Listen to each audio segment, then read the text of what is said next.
नमस्कार दोस्तों, यूट्यूब ज्ञान साझा चैनल में आप सभी दोस्तों का बहुत बहुत स्वागत है। दोस्तों, आपके समक्ष ये प्रथम वीडियो होगा जो हिंदी में आप सभी पश्चिम बंगाल के जो निवासी है या पश्चिम बंगाल के बाहर में भी जो रहते हैं और पश्चिम बंगाल में टीचर बनना चाहते हैं, तो उनके लिए यह खास जानकारी है कि पश्चिम बंगाल में क्या टीचर बनने के लिए eligibility, age limit, selection procedure, salary, syllabus, cutoff क्या होती है। मैं तमाम प्रकार की जानकारी आपको इस शॉर्ट वीडियो में बतला दूंगा। और अगर आपको वीडियो पसंद आएगा तो ज़रूर से ज़रूर चैनल को सब्सक्राइब और लाइक और अपने दोस्तों में शेयर जरूर करिएगा। चलिए शुरू करते हैं। पहले हम जानते हैं कि एलिजिबिलिटी क्या होनी चाहिए।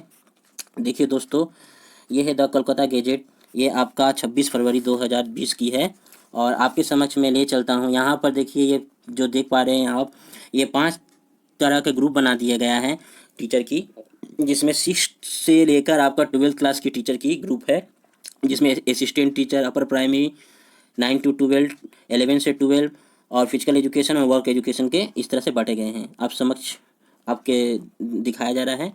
चलिए, एलिजिबिलिटी इनकी क्या होनी चाहिए। देखिए दोस्तों, असिस्टेंट टीचर इन अपर प्राइमरी में अगर आप टीचर बनना चाहते हैं तो आप जान कर रखिए कि NCTE की नॉर्म्स के अनुसार आपको ग्रेजुएशन में 50% होने चाहिए, साथ में BEd होना चाहिए और TET क्वालिफाइड होना चाहिए। तो TET क्वालिफाइड होना चाहिए, BEd होना चाहिए और 50% होनी चाहिए। अगर मान लीजिए किसी के पास 50% नहीं है तो वो भी अप्लाई कर सकते हैं। कब? जब उनका पोस्ट ग्रेजुएशन में 50% हो। इसका मैं आपको ऑथेंटिक दिखला दे रहा हूँ प्रूफ। यह देखिए, यहाँ पर आप देख पा रहे हैं, यहाँ पर लिखा गया है, मैं पॉइंट आउट कर दे रहा हूँ। ये 1 नंबर पॉइंट में, graduation with at least 50% marks and 1 year bachelors in education, BEd, the words figures. इसके बाद letters at least 50% marks either in graduation और इन पोस्ट ग्रेजुएशन। यहाँ पर जो लिखा गया है, ग्रेजुएशन या और इन पोस्ट ग्रेजुएशन एंड BEd होना चाहिए आपका, ठीक है। और यहाँ पर 29 जुलाई 2011 में है, उनको सिंपल में बैचलर्स ऑफ एजुकेशन होना चाहिए और ग्रेजुएशन होने से चल जाएगा। वहाँ पर क्राइटेरिया नहीं थी। तो आप समझ पा रहे हैं। चलिए, अब इसके बाद हम ले चलते हैं आपको 9 से 12 क्लास की एलिजिबिलिटी क्या होनी चाहिए। 9 से 12 क्लास के लिए आप सभी दोस्तों को ग्रेजुएशन में ऑनर्स होनी चाहिए और आपका यहाँ पर BEd होना चाहिए और ऑनर्स के साथ अगर आपका ग्रेजुएशन में 50% होनी चाहिए या तो पोस्ट ग्रेजुएशन होनी चाहिए। पोस्ट ग्रेजुएशन में 50% और उसके बाद आपका BEd होना चाहिए। और इसी तरह आपका 11 से 12 के लिए भी है, पोस्ट ग्रेजुएशन होनी चाहिए 50% के साथ और BEd होनी चाहिए। आपका एज लिमिट कितनी होनी चाहिए? 6 से 12 क्लास के लिए आपका एज लिमिट 21 से 40 साल की होनी चाहिए और गवर्नमेंट नॉर्म्स के अनुसार जो एज रिलैक्सेशन रिजर्व कैटेगरी को मिलते हैं वो मिलेंगे। अब इसके बाद हम चलते हैं सिलेक्शन प्रोसीड्योर क्या है। सिलेक्शन प्रोसीड्योर के लिए मैं बतला देता हूँ।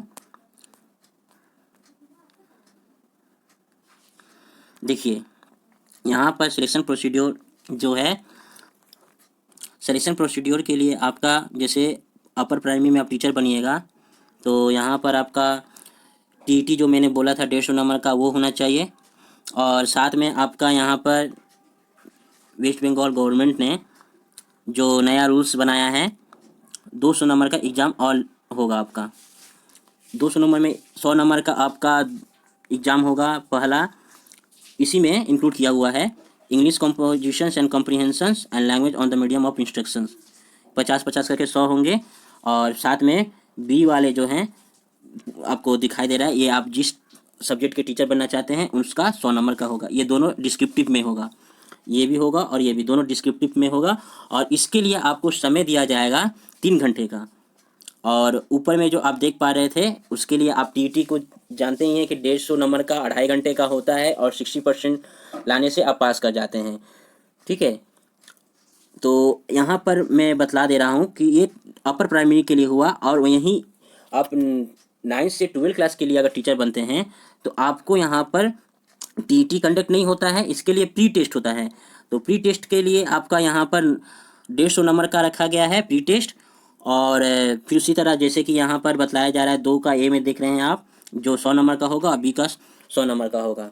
तो इस तरह करके 100, 200 हुआ, यहाँ 150 का है, इस 150 को 100 में वेटेज कर दिया गया है, तो कुल मिलाकर आपका 300 नंबर का होगा। 100 नंबर पहले पीटेट के लिए आपका एक अलग से डेट कंडक्ट करवाया जाएगा और उसमें आपका 2.5 घंटे का समय दिया जाएगा, और बाकी जो है रिटन एग्जाम मेन के लिए जो पास करेंगे उन्हीं का रिटन एग्जाम का नंबर काउंट होगा या देखा जाएगा, तो उसके लिए आपका 3 घंटे का समय दिया जाएगा। इसका अलग से अलग डेट में दिया जाता है टाइम और डेट। तो फिर इसके बाद ये आपको क्लियर हो गया। यहाँ पर पास मार्क्स कितना होना चाहिए पीटेट में? पीटेट में आपका पास मार्क्स होना चाहिए, जो पीटेट बोल रहा हूँ इसको मैं पीटी जो है प्रिलिमिनरी टेस्ट, प्रिलिमिनरी टेस्ट के लिए आपको 35% रिजर्व कैटेगरी के लिए होना चाहिए और जनरल कैटेगरी के लिए 40% होनी चाहिए। ठीक है, तो आपको उसमें समझा पाया एलिजिबिलिटी, एज लिमिट और सिलेक्शन प्रोसीड्योर। अब मैं आपको ले चलता हूँ इसकी सैलरी कितनी